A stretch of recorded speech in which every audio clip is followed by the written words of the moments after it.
Nuestra invitada de hoy es la abogada internacional española Almudena Bernabeu, experta en justicia universal, quien por más de 20 años ha defendido a las víctimas de crímenes de lesa humanidad. Su lucha contra los violadores de los derechos humanos incluye en el sonado caso de condena a 80 años de prisión contra el dictador Efraín Ríos Montt por el genocidio maya en Guatemala. Asimismo, ha trabajado en casos como el de los 6 sacerdotes jesuitas asesinados por el ejército de El Salvador en 1989.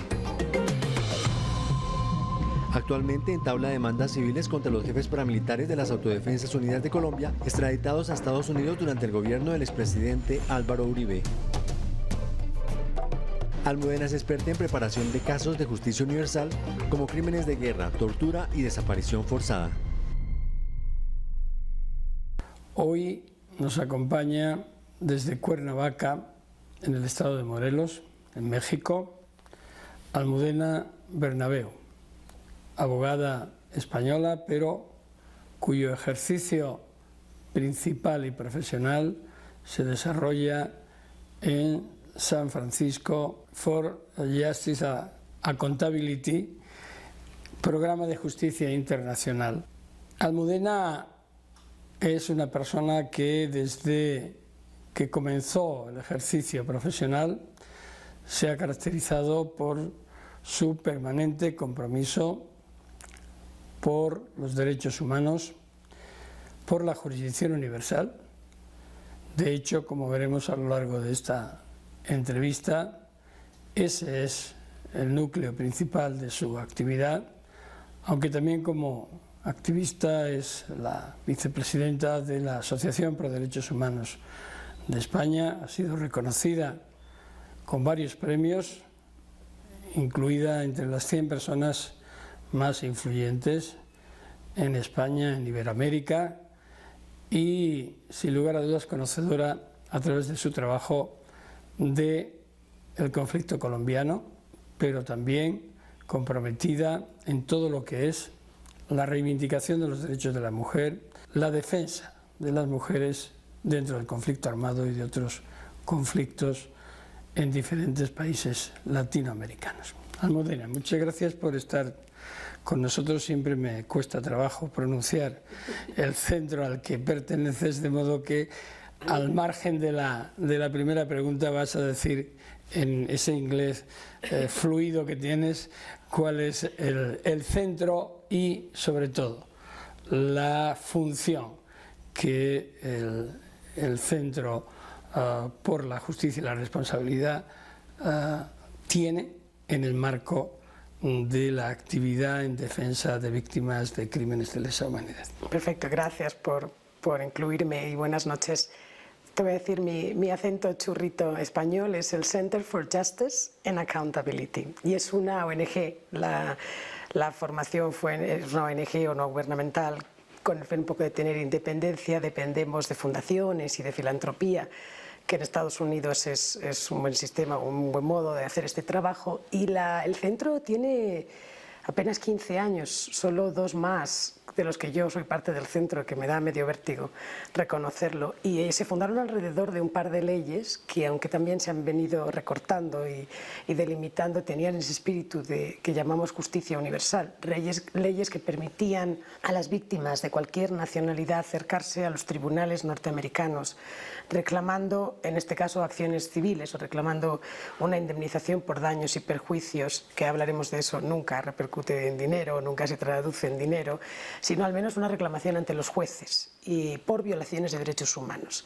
Son 2 leyes amplias, una de ellas en concreto es de 1789 y tan amplia o tan flexible que ha permitido a lo largo de los años incluir demandas por crímenes de guerra, por desaparición forzada, por tortura, por supuesto. Entonces, en un país como Estados Unidos, que no es conocido por su respeto a los derechos humanos ni su compromiso con la comunidad internacional, ha sido esa pequeña ventanita, esa pequeña luz para las víctimas. Y continúa siendo un país, y quizá esa es la tragedia o la contradicción, donde muchos de los victimarios, exmilitares, exdictadores, ex autodefensas colombianas han acabado o siguen acabando. Y entonces estas leyes han servido mucho para exponerles, si bien no para meterles en la cárcel, sí para exponer que han vivido, que disfrutan de privilegios, de libertad y de tranquilidad después de haber cometido estos abusos. Es normal ese destino de los ex represores latinoamericanos, o principalmente quizás los de Centroamérica en Estados Unidos, y son acogidos aún sabiendo ese origen o esa actividad delictiva. Quizá no hoy, pero durante años han sido cómplices la política exterior norteamericana, y ningún político decente niega esto en Estados Unidos.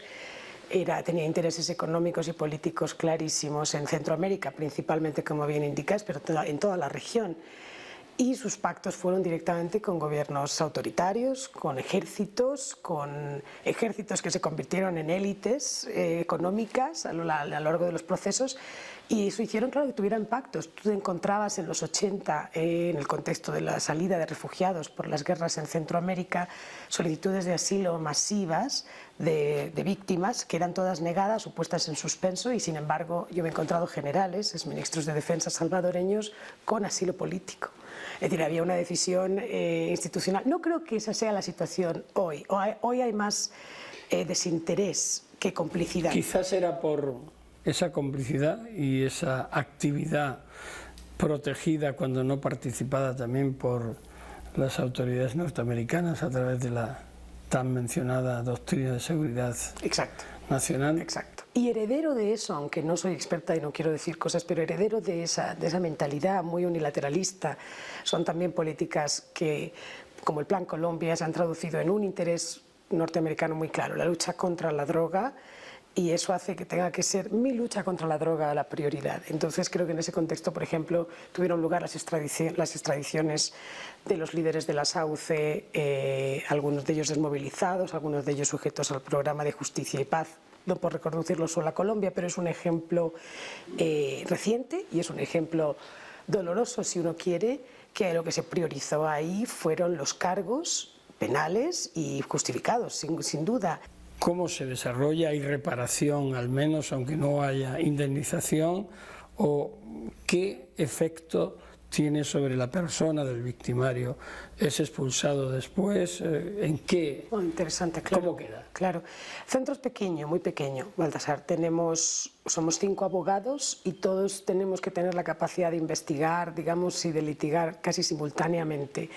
Los casos nos han llegado en un primer momento, y siempre ha sido, digamos, el más gratificante, a través de las víctimas. Han sido las víctimas en sus comunidades las que han, de alguna manera, corrido la voz de la existencia de estos abogados, y se nos presentaron a ver si podíamos hacer algo. Así llegaron los casos de El Salvador inicialmente, todos los que yo he trabajado, también los casos por Perú y los casos de Colombia en concreto. Lo interesante de estas acciones en el sistema de derecho anglosajón, y no por ser muy técnico, estas acciones civiles puras son interesantes porque el mismo juez, que es un juez entrenado, es un juez de lo penal, tiene la obligación ante estas acciones de tomar 2 tipos de decisiones. Uno, establecer la culpa del imputado, y otro, establecer el nivel de daños que ha sufrido la víctima. Entonces tienes, en un proceso puramente civil, sin embargo dirigido por un juez penal, y en muchas instancias, cuando se defiende plenamente ante un jurado, que es el que controla, digamos, los hechos, tienes que presentar toda la prueba, tienes que manejarlo como se manejaría. Es decir, tienes que probar el delito. Totalmente, exactamente. Se maneja, para las mentalidades así nuestras del sistema continental, como un proceso penal, como el trabajo es como que hacen los jueces penales. Responsabilidad derivada del delito, responsabilidad civil derivada del delito. Exacto. ¿No? Sería el equivalente. Exacto. En nuestros países se decidió que solo un juez de lo penal, en un proceso penal, podía establecer la culpa, y aquí se dota a este juez excepcionalmente de la capacidad de establecer la culpa en el contexto de una acción civil. Entonces, lo que vengo a decir con esto es que la parafernalia, si me permites, toda la complejidad como representante de la víctima, de presentar tus testigos, tus pruebas documentales, tus pericias, los peritos que necesites, todo eso se hace igual que si fuera un caso penal. Entonces la envergadura es grande, el impacto puede ser grande si tenemos la capacidad con medios de comunicación. Los medios de comunicación siguen de cerca estas causas, las víctimas testifican. Sí. Y el Y el impacto también es negativo. Quiero decir, estas dos leyes en su aplicación a estos casos han tenido respuesta en la Corte Suprema.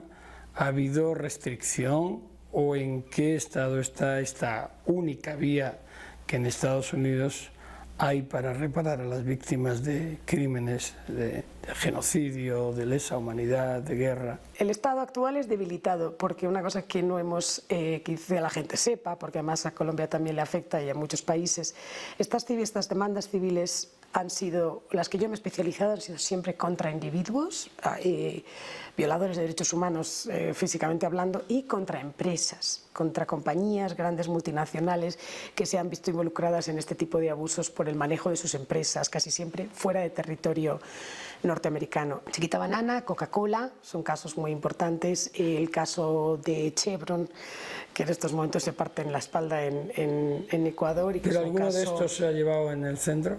Nosotros nunca hemos llevado casos, hemos apoyado con Amicus Curiae, donde ha sido posible desde la perspectiva de las víctimas o de nuestra experiencia, pero nuestra junta directiva nunca accedió. Y decía si había tenido algún impacto negativo en la Corte Suprema. Estos casos son, como me imagino, puedes imaginarte, profundamente defendidos por equipos de abogados grandes, caros, complicados, y entonces ha llegado hasta la Corte Suprema. La Corte Suprema norteamericana, a diferencia de las nuestras, elige qué recursos quiere aceptar o no.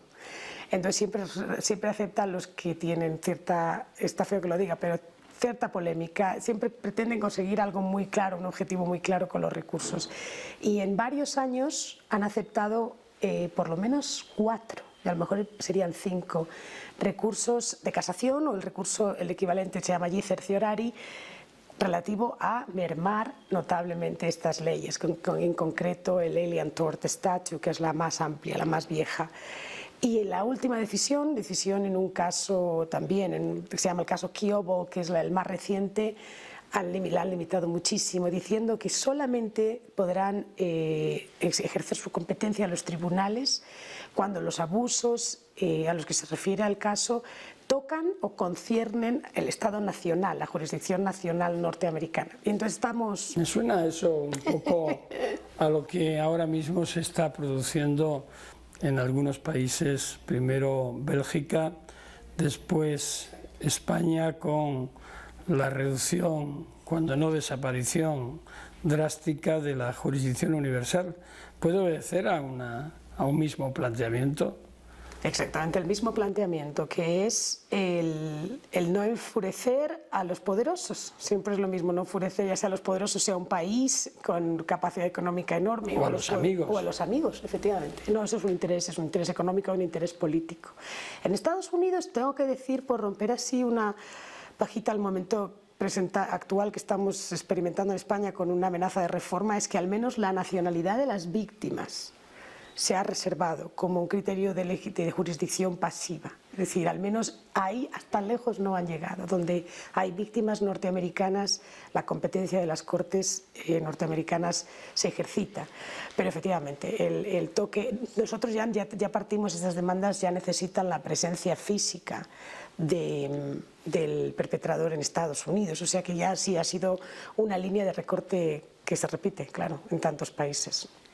Y en las actividades de la organización hay trascendencia hacia el exterior, quiero decir, ¿lleváis temas que se plantean fuera de Estados Unidos o tu intervención como abogada internacional es al margen de la organización a la que perteneces fuera de Estados Unidos? Inicialmente, por ejemplo, cuando yo me involucré en España en algunos casos de justicia universal, en concreto el caso de genocidio en Guatemala a partir del 2006, en una fase posterior del caso, y el caso jesuitas del Salvador, asesinados en 1989 con el doctor Manuel Ollé. En esos casos la organización, inicialmente lo hice de motu propio como abogada, pero tengo así un poco la personalidad, y después la organización hizo un apoyo institucional. O sea, hoy son apoyos y hay pues desde inversión económica, los gastos que podamos incurrir, hasta por supuesto difundirlos en la página web y demás. Y lo que la organización me ha apoyado mucho, y es un programa de reciente creación que estoy muy orgullosa, y veremos cómo lo hacía un poco ad hoc y yo quería institucionalizarlo, es el apoyo en los tribunales nacionales, allá en los países donde lógicamente puedo echar una mano, o porque he trabajado con causas internacionales y conozco a los colegas y son países que están viviendo sus propios procesos de transición y sus propios tribunales se han puesto a disposición de estas investigaciones.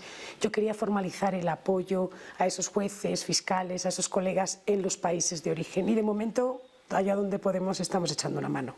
Esta inercia actual en contra de la jurisdicción universal pueda afectar definitivamente a los derechos de las víctimas o por el contrario todavía hay alguna esperanza de que se puedan seguir planteando casos internacionales. Pero el vapuleo de la justicia universal... El optimismo es peligroso claro, a veces, ¿no? Y el vapuleo de la justicia universal en estos momentos en España es devastador. Por ejemplo, España se veía, para bien, yo creo que digan lo que digan, hay mucha mala información y mucha mala intención en muchas de las cosas que se dicen. Las causas en España eran muy pocas. Todo el mundo piensa que estábamos utilizando los recursos, eran poquísimas causas, el coste para España económico es pequeño y sin embargo ha sido muy importante la labor que se ha hecho Justicia Universal para países como Guatemala. No hay nadie en estos momentos en Guatemala pestañea al decir que es gracias al trabajo del juez Santiago Pedraz en el juzgado en España y de los abogados y de las víctimas que se ha podido tener un universo de prueba y toda una estrategia preparada que se pudo llevar a Guatemala a tiempo de poder enjuiciar al dictador Efraín Ríos Montt en los tribunales nacionales. Eso es lo que vamos a perder. Yo, sin embargo, dicho eso, yo no sé, tú tienes más experiencia que yo llevo 20 años en este trabajo y las víctimas nunca pierden ni la capacidad de resistir ni la capacidad de perseverar y hemos visto, y siempre va a haber creatividad, ingenio y talento que posiblemente no lo tenga yo pero lo tendrá algún colega para buscar otra avenida, para buscar otro modo de demandar justicia. Bien, vamos a continuar después de la pausa hablando con Almudena Bernabeu desde Cuernavaca, en el estado de Morelos, en México, sobre derechos humanos y estado de la paz en Colombia.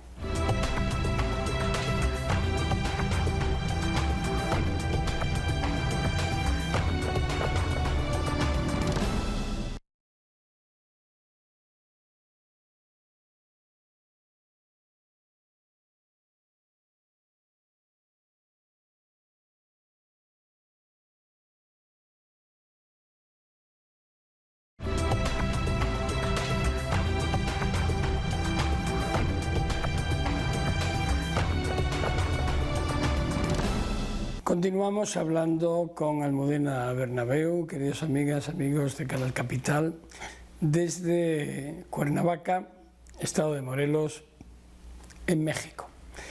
Y lo hacemos ahora para, Almudena, continuar con cuál ha sido el contacto del centro al que perteneces de Justicia y Responsabilidad en San Francisco, con los casos de paramilitares en Estados Unidos, pero paramilitares colombianos.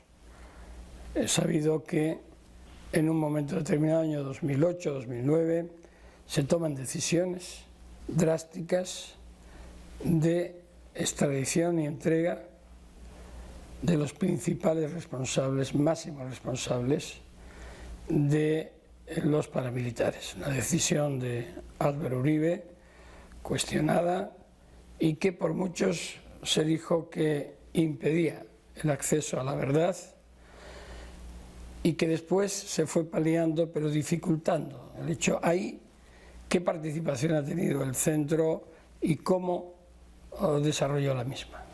Debo confesar lo primero que fue el 2007 y yo, Colombia era un país donde solamente leía las noticias, desconocía completamente. O sea, fue antes de la entrega masiva de mayo de 2008. El 2008 fue la masiva porque además la primera investigación, la que voy a contar que tenemos fue y es contra alias Macaco, que fue uno de los primeros extraditados, efectivamente. Salió, no recuerdo. Creo que fue en 2007, ahí se me va a escapar a mí las fechas. Y fue, por eso digo, conocía la realidad. Abril seguro. La realidad, exactamente, la primavera de Colombia muy poco, pero con la salida de las extradiciones hubieron dos momentos. Uno, una colega en Estados Unidos que es defensora de derechos humanos, nacionalidad además medio colombiana, medio gringa, como dice ella, y ella me contactó para ver qué alternativas había. Esa fue la primera conversación informal que tuve. Y poco después, a través de, con la salida de Alias Macaco, a través de dos organizaciones en Colombia, del colectivo de abogados y de la Comisión Colombiana de Juristas, y en aquel momento el provincial de los jesuitas, Pacho de Rú, que es un buen amigo, también buscando un poco alternativas, porque había casos abiertos en Justicia y Paz y en la vía ordinaria contra Alias Macaco, pero se anticipaba que contra otros, por supuesto, de los postulados o de las cabezas de la SAUCE, y que salían. Y en aquel momento se barajaba si había o no extradiciones. Fue mi primer contacto con Colombia. A partir de ahí viajé mucho a Colombia y conocí a gente, y consideramos la interposición de una demanda contra Alias Macaco. Él llegó a Florida y está condenado a 35 años de cárcel por haber traficado 5 kilos de heroína, que me parece poquísimo para 35 años, pero bueno, son leyes norteamericanas que desconozco, pero está en la cárcel. Y bueno, después se produjo la entrada masiva y definitiva. Yo me acuerdo que ya tenía relaciones con la Fiscalía de Justicia y Paz, y todo el mundo pensaba que iban a mantenerse cierto compromiso verbal por parte de Estados Unidos, hasta donde yo supe en aquel momento, de que a pesar de estar extraditados y en cárceles norteamericanas, iban a continuar en el proceso de justicia y paz e iban a prestar testimonio. A lo mejor no tengo esta información tan exacta, pero yo creo que solamente 2 o 3 de los líderes, en concreto alias Mancuso, alias Jorge 40 y un tercero que no recuerdo, siguieron participando en la distancia en el proceso de justicia y paz. Los demás, desde luego, alias Macaco, nunca. Y bueno, el caso lo interpusimos en nombre de, además son personas, son entrañables los representados, la familia de Alma Rosa Jaramillo, una abogada asesinada. Todos los casos son de donde operaba el bloque central Bolívar, compuesto por alias Macaco, en aquel momento liderado por alias Macaco, alias Ernesto Báez y alias Julián Bolívar. Y es en la zona de Barranca Bermeja, la zona central. Y es la familia de Alma Rosa Jaramillo, en nombre de sus hijos en particular. Ella fue asesinada brutalmente por paramilitares bajo las órdenes de alias Macaco, y en nombre de la familia de Eduardo Estrada, un líder del PCUP, que fue una asociación rural organizada por los jesuitas en un pueblecito cerca de Barranca Bermeja, cerca de Bucaramanga, y que la idea era ayudar a los campesinos a salir un poco de la dependencia económica que tenían del paramilitarismo en una ciudad. En ambas instancias los paramilitares ocupaban lugares en la concejalía, se habían ocupado, según los locales, de blanquear dinero a través del hospital local, es decir, toda esa situación. Y bueno, interpusimos la demanda, lo que me llevó mucho a Colombia. La demanda prosperó. Alias Macaco ha defendido plenamente la demanda, y estas son las últimas noticias que muchos amigos en Colombia no saben, así que te doy la primicia. El caso estuvo parado y digamos que archivado provisionalmente, consecuencia de esa decisión de la que hablábamos antes en el Supremo. Es práctica en Estados Unidos que mientras se decide un recurso en el Supremo que afecta a tu caso, los jueces lo sobreseen provisionalmente. Esto tardó 2 años, que ha sido un periodo así de medio... de un poco de hastío, porque no sabíamos en qué dirección iba a seguir el caso. Y ahora, al reabrirse el caso con ese criterio de tocar y comprometer o preocupar, que es el criterio touch and concern de la decisión, los jueces tienen que pronunciarse. Hace apenas 3 semanas tuvimos una audiencia delante del juez en Florida que lleva el caso contra alias Macaco. Escuchó los argumentos de las víctimas a través nuestro y escuchó los argumentos de alias Macaco a través de su abogado. La conclusión de esa audiencia es que el juez decida si tenemos méritos de acuerdo con la decisión del Tribunal Supremo para seguir o no. Y el juez decidió que absolutamente tenemos méritos, que creo que son buenas noticias para las víctimas sin duda, que el criterio de touch and concern, o de tocar y preocupar al país, definitivamente aplica en estos casos. La argumentación del juez es de sentido común, pero son las mejores. Si Estados Unidos utiliza recursos para extraditar a una persona para venir a cumplir la legalidad en mi país, se sobreentiende que es una preocupación norteamericana. Entonces, con ese criterio ha reabierto el caso y vamos adelante. Y el caso entendemos que será defendido, habrá un jurado y además va a ser interesante, o al menos es mi valoración actual, porque, y eso es una cosa interesante que tengo que discutir con nuestros colegas en Colombia, Alias Macaco quiere utilizar su participación en Justicia y Paz como un modo de atenuar su responsabilidad y salirse, digamos, o evitar la demanda civil. Justicia y Paz es una fórmula que se ha llamado por unos de justicia transicional, de otros de ausencia de justicia. En todo caso, es la ley que desde el 2005 se viene aplicando para atender a los casos de los paramilitares, primando la verdad con cierta dosis de pena, la justicia con un máximo de entre 5 y 8 años, y reparación. Esta forma, que es totalmente distinta a la que tú postulas en escenarios locales, nacionales, como Guatemala apoyando la querella contra Ríos Montt, España, el asesinato de los jesuitas en la Universidad Católica de San Salvador, o otras iniciativas como Guatemala, o como las propias relacionadas con violación de derechos de la mujer dentro del genocidio guatemalteco, ¿cómo se concilian? Es decir, ¿cómo defender una opción de justicia transicional en Colombia? Esta es casi una pregunta mutua, ¿no? ¿Y cómo defender opciones de justicia total o hasta donde se pueda, pero en todo caso que buscan una condena del máximo grado en estos países, en España, en Guatemala, en El Salvador, cuando se pueda, en este caso en El Salvador, que parece ser que después de la masacre del Mozote y de la decisión de la Corte Interamericana, parece que se puede tener. Justicia y Paz es una opinión personal. Me pareció una cosa cautivadora cuando salió. Estaba yo muy interesada y siento que no haya producido los resultados que se preveía, porque era una especie de solución a media... Lo está empezando a producir ahora. Pero sé que es un poco el sentir también nacional en Colombia, pero era una solución intermedia, porque yo creo que importante no desvincular de Justicia y Paz era la importancia de la desmovilización. Entonces, en ese contexto, creo que es, o al menos así lo he entendido yo, era más importante encontrar una fórmula para conseguir que esta gente sacara las armas, para sacar a esta gente de esas estructuras de ejércitos en realidad.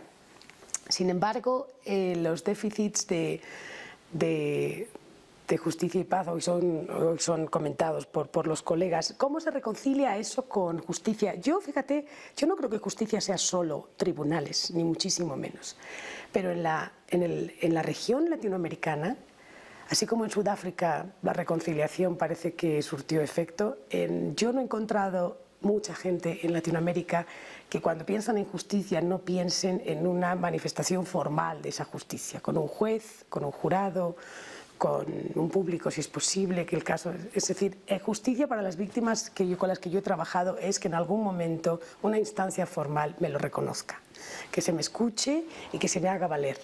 Entonces yo siempre he pensado que de alguna manera yo avanzo lo que las víctimas han querido. No intento con eso echar un balón fuera y justificar ni mi existencia, pero yo no llevo los casos empecinadamente por una cuestión mía. Siempre ha sido la preferencia de las asociaciones de víctimas o de las personas con las que yo he trabajado. Ellas han estado por la verdad, han entendido esfuerzos de comisiones de la verdad destinados a arrojar informes excelentes que luego me han servido a mí de prueba. Tan excelentes como incumplidos. Efectivamente. Pero incluso, fíjate, una cosa que es muy bonita que he aprendido con los años, el informe de la Comisión de la Verdad, que lo he trabajado mucho pero no me había pensado desde esa perspectiva, de El Salvador, es el único informe en la región que nombra a los culpables.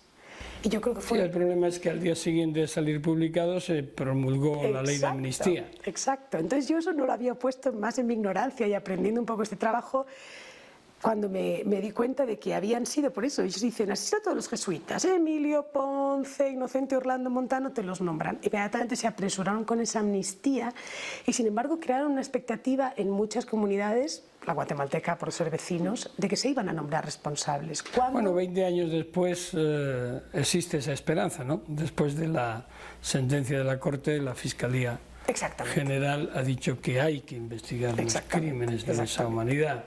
Y si no, veremos a ver hasta dónde llega, ¿no? Pero las víctimas si no encontrarán, porque aquello fue el empezar, digamos, del caso en España de Guatemala, es que cuando recibieron ese informe de la Comisión de la Verdad, las personas en Guatemala, doña Rigoberta Menchú en particular, no fue suficiente. ¿No crees que hay una intención política en los diferentes países en los que se puede plantear ahora la justicia precisamente por decisiones de la Corte Interamericana de Derechos Humanos de no reconocer esa posibilidad y que los tribunales sí quieren hacerlo o tampoco quieren hacerlo? Yo creo que es la primera vez que encontramos suficiente tensión entre las dos cosas. No en todos los países, en Latinoamérica ni muchísimo menos, pero creo que es la primera vez que aunque hay voluntad política, aunque no hay voluntad política de que se abran estas investigaciones, hay una generación nueva, o algunas personas dentro de la generación nueva en las fiscalías y en las judicaturas que está creando la suficiente tensión. Lamentablemente, como vamos a ver en Guatemala, el poder político a veces gana al poder jurídico. También la Corte de Constitucionalidad, ¿no? Exacto. Que anuló la sentencia, de una forma una corte absolutamente politizada y absurda, ¿no? Pero la tensión esa es interesante. Vamos a ver cuánto aguantan y los gobiernos, afortunadamente la alternancia política permite ciertos agujeros así. Sí, siempre se puede uno aprovechar de la justicia, ¿no? Bueno, vamos a continuar hablando de la paz y de los derechos humanos en Colombia con Almudena Bernabeu en un último tramo desde Cuernavaca, en el estado de Morelos, México, con todos ustedes.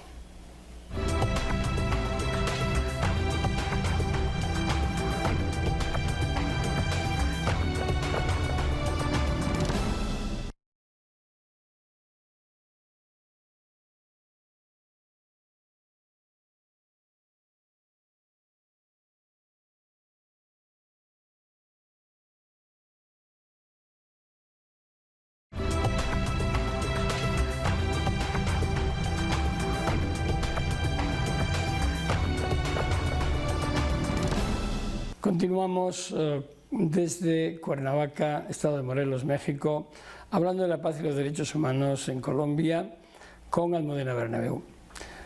Almudena, hoy, en estos momentos, se vive en Colombia un momento especial, difícil, en tanto en cuanto un proceso de negociación que se extiende ya por más de un año puede dar como resultado la finalización de 40 años de violencia política a manos de las FARC. Ese proceso, lógicamente, tiene una serie de fases, vamos conociendo algunas de ellas, pero ¿en qué medida va a afectar a la justicia, al derecho a la verdad, a la justicia, a la reparación? ¿Dónde está el límite de un proceso de esta naturaleza respecto de las víctimas y respecto de la justicia? Tengo que decir, yo tengo mucha esperanza con este proceso de negociación y creo el marco ya está, creo que ahora hay que legislar, que es la parte más dura, hay que dotarlo de contenido y aquí creo que el objetivo primordial es que se acabe con la lucha armada, es decir, que se depongan las armas. Pero creo que esos van a ser los retos, efectivamente. Pero a cualquier coste se tiene que acabar la lucha armada, por ejemplo, si lo que se ofrece o lo que se exige es impunidad. No, y creo que ese es el arte en estos momentos del legislador, y yo espero que la sociedad civil y los diferentes componentes, la sociedad, el entramado de organizaciones de la sociedad civil colombiano es fortísimo, y que informe y que el legislador esté abierto a ser informado, porque cuestiones de justicia y cuestiones de verdad, cuestiones de reparación y de reparto de tierras y cuestiones de derechos de las víctimas van a ser clave en esa legislación. Entonces, no, yo no creo que se pueda buscar una Pero paz. como abogada de víctimas y defendiendo la exigencia de justicia a nivel internacional, ¿se puede eso compatibilizar con asumir posiciones en las que la justicia va a estar claramente disminuida en cualquier acuerdo entre el gobierno colombiano y las FARC? Porque eso es lo que se está planteando hoy, tanto en organizaciones como en las propias instituciones, con posiciones contrapuestas. Por ejemplo, la de la Fiscalía y la Procuraduría, ¿no? Es decir, ¿dónde está el límite para una persona experta en derechos humanos y que conoce el derecho internacional humanitario y de los derechos humanos y el Estatuto de Roma, etcétera? Yo creo, efectivamente, esos son los estándares. Sí, como defensora de violadores de derechos humanos, si el sacrificio de la justicia es demasiado alto, si no se tienen en cuenta los estándares mínimos, el reconocimiento, el acceso a los tribunales a la justicia de las víctimas, se les excluirá y el proceso será fallido. Ahora, dicho eso, hay margen, en mi opinión, a veces para momentos transitorios o temporales en los que se pueden hacer pactos o se pueden posponer determinadas medidas cuando hace falta priorizar la negociación o hace falta priorizar el llegar a ciertos acuerdos. Por eso las amnistías, no es este el caso, pero claro que son malas cuando se extienden en el tiempo y no sirve ningún propósito. Yo una amnistía a lo mejor en un periodo inmediato del final de una guerra donde tienes que esclarecer un poco a las partes y dar lugar y aceptar a todos son partes del conflicto, todos tienen que encontrar un lugar.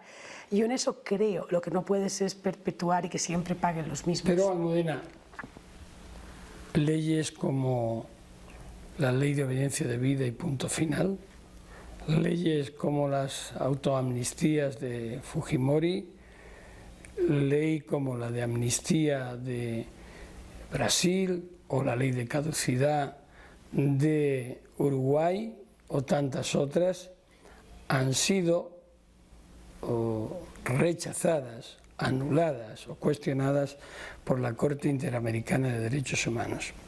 Cuando tú dices que puede haber un elemento diferenciador de que inmediatamente después pueden regir esos instrumentos, quieres decir que es necesario porque la situación inmediata lo exige y que después se haga justicia, o que se puede obviar el después. Hay una diferencia entre leyes de amnistía y leyes de impunidad.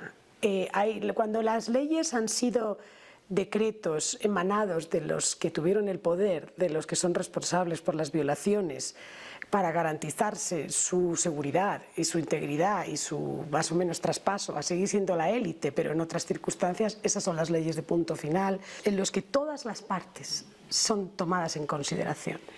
Y por supuesto es fácil opinar y no ser parte de uno de estos procesos, pero puedo entender como persona, con el corazón, el sentido común, o como defensor de derechos humanos, y puedo entender una comunidad para que yo representara, que hiciera esa concesión temporal. Lo que yo quería que profundizáramos un poco es sobre los límites, o sea, qué tipo de justicia transicional puede haber para terminar un conflicto, hasta dónde pueden llegar esos límites, qué participación deben tener en esa definición las víctimas, más allá de que el propio grupo se identifique o no con otros. Evidentemente nadie se identifica con nadie. Yo creo que será incompleto si no si no se investiga los crímenes cometidos también por las FARC y se incluye a las víctimas de las FARC. No sé si es una fórmula idéntica a justicia y paz, pero yo creo que será un proceso incompleto. Pero será obligación de investigar y de no sancionar. Ahí la fiscal de la Corte Penal Internacional, Fatou Bensouda, dijo en una carta que remitió al presidente de la Corte Constitucional y creo que a la presidencia de Colombia también, diciendo no se va a aceptar una ausencia de condena y de sanción. ¿Cómo interpretar esto en un contexto de justicia transicional? Precisamente porque es un proceso de justicia transicional, no puedes excluir completamente a la comunidad de las víctimas. Si no hay una sanción, puede ser una sanción ejemplar, puede ser una sanción individualizada, puede ser una discusión de qué sanción debe ser en la que incluyas a las víctimas, pero tú no puedes excluir esa parte. El fiscal ha hablado de penas. ¿Y qué nos ocurre cuando esa organización incluso llega a decir que ellos son las víctimas? Como ha ocurrido, ¿no? Claro. Es decir, parece como que no habría una predisposición a aceptar una determinada cantidad de pena. Lo que yo quiero es la reflexión de decir hasta qué punto se puede prescindir de lo que es la justicia retributiva, es la justicia penal, y si es posible eso. Ha habido procesos como el de Sudáfrica que sí fue posible, ¿no? Aquí ahora, en este momento, en Colombia, en una democracia, en una justicia que desarrolla o actúa con estándares nacionales e internacionales, ¿es posible esa ausencia de justicia o hasta dónde? No, yo creo que no va a ser posible. Habría que encontrar, y me gustaría ser experta en eso, pero no que una fórmula en la que haya algún tipo de sanción y de reconocimiento expreso de esa responsabilidad. ¿Qué participación tienen que tener las víctimas en un proceso de negociación? ¿Se puede hacer un proceso de justicia transicional o de negociación sin la participación de las víctimas o incluso sin la participación de la sociedad civil hoy día, 2014? No es recomendable, se ha hecho muchas veces. Sí, pero 2014. Yo creo que, no se puede. Que los procesos que ha habido no se identifica ninguno con el que actualmente tiene Colombia. Es decir, siempre han sido o saliendo de un régimen autoritario o de un régimen como el apartheid o como consecuencia de comisiones de verdad. Este es, en una democracia, un conflicto vivo y se trata de salir inmediatamente de él con decenas de miles de víctimas. Es decir, ¿qué mecanismo hay que definir para que las víctimas estén ahí? Tenemos que esperar a que haya juicios para oír a las víctimas, o las víctimas a través del mecanismo correspondiente deben de participar en la definición de ese contexto, de esa justicia transicional. En mi manera de ver las cosas, habría que escuchar a las víctimas ahora, saber qué quieren ahora, qué clase de mecanismo están dispuestas a valorar o están dispuestas de todas maneras a legitimar con su presencia. No necesariamente todas van a querer ir a juicio o no necesariamente todas van a querer testificar, pero creo que es el momento de encontrar la avenida para saber qué quieren ahora, escucharlas ahora. ¿Tú crees que de alguna manera que esas audiencias o esa voz se puede oír de muchas formas, ¿no? A través de mesas de negociación o de audiciones públicas o contactos? ¿Realmente vincularía? Estamos en un escenario en que si las víctimas emiten una opinión general de que es justicia penal o es justicia transicional o son mecanismos alternativos, ¿vincularían a un gobierno? En una verdadera democracia debería vincular a un gobierno. Si se entiende que esa ciudadanía individual y colectivamente son quienes te legitiman a ti como gobierno. Pues estamos hablando de víctimas de sociedad en general, claro. No solamente las víctimas inmediatas. Exacto. Entonces yo creo que sí, efectivamente, creo que nuestros gobernantes, todos, en todos los países y en Colombia en particular, serían mejores si entendieran a esa víctima como una persona con derechos y una persona capaz de quitarme el poder. Y eso implica una consulta popular de ratificación. Podría implicar eso, y además en un país como geográficamente tan complejo como Colombia, donde la clase educada se agolpa en las ciudades urbanas y tenemos mucha población rural y población indígena en zonas remotas todavía y difíciles, yo creo que podría ser una cuestión interesante. ¿Hasta qué punto lo que suceda en Colombia va a ser definitivo? Una solución de justicia transicional en Colombia puede ser luego revisada, investigada en conductas concretas con base en la jurisdicción universal en otros países. Yo creo que la situación, depende de cómo se maneje, se podrían ver la situación de los extraditados, por ejemplo, es un mecanismo que todavía tengo que ver o entender qué impacto va a tener en el contexto de este marco jurídico para la paz. Lo tiene, las extradiciones no están en la mesa de discusión y todo el mundo dice que somos las grandes o el elefante en el armario, que tienen que salir. Cualquier esfuerzo a nivel internacional, tal como está evolucionando el trabajo, puede tener un impacto positivo en Colombia. Y al tiempo que si no todas las partes están en esa mesa de la que veníamos discutiendo de negociación, se generarán esfuerzos internacionales que acabarán impactando Colombia, a lo mejor no tan positivamente. Por eso es clave integrar todas las partes, porque si no, antes o después puedes ver ese tipo de iniciativas en otra parte. Yo creo que son muy positivas, o que pueden ser muy positivas. Así lo han sido en Argentina, así lo ha sido en Guatemala, no necesariamente... O sea, ¿no es un enemigo la jurisdicción universal de un proceso de paz que acaba con un acuerdo transicional? En mi opinión, no, y además ha sido una mala interpretación muy sesgada, siempre dicho sea de paso, como lo de perdonar, por parte de los victimarios. Ha sido un discurso de los que se han visto afectados, diciendo que es ¿cómo te diría yo? Llamando un poco a los supranacionalismos, como que si son mis violaciones de derechos humanos, son mis perpetradores, me lo tengo que comer yo en casa, me lo tengo que solucionar en casa, como si alguien te fuera a quitar eso. Y realmente es que luego ni se come ni se digiere, sencillamente hay impunidad. Efectivamente. Y la vocación de todos, porque yo puedo hablar, creo, afortunadamente de muchos, algunos presentes, la vocación de todas las personas, la intención de quienes se han llevado este trabajo adelante, nunca ha sido otra que acabaran estos procesos en casa, que se materializara esta justicia en casa. De nuevo Argentina, Pinochet, Guatemala, más reciente solo en mayo, El Salvador, que con la denegación de las extradiciones a España, en el caso jesuitas, la Corte Suprema ve una apertura respecto a lo de juzgar o extraditar en casa, ¿no? Esa obligación internacional. Entonces creo que hay que tener eso muy en cuenta, que son, y para Colombia también, por lo que la parte que me toca, por el proceso de extradición, que son, o esperamos que sean, elementos que puedan contribuir. Muchísimas gracias, Almudena.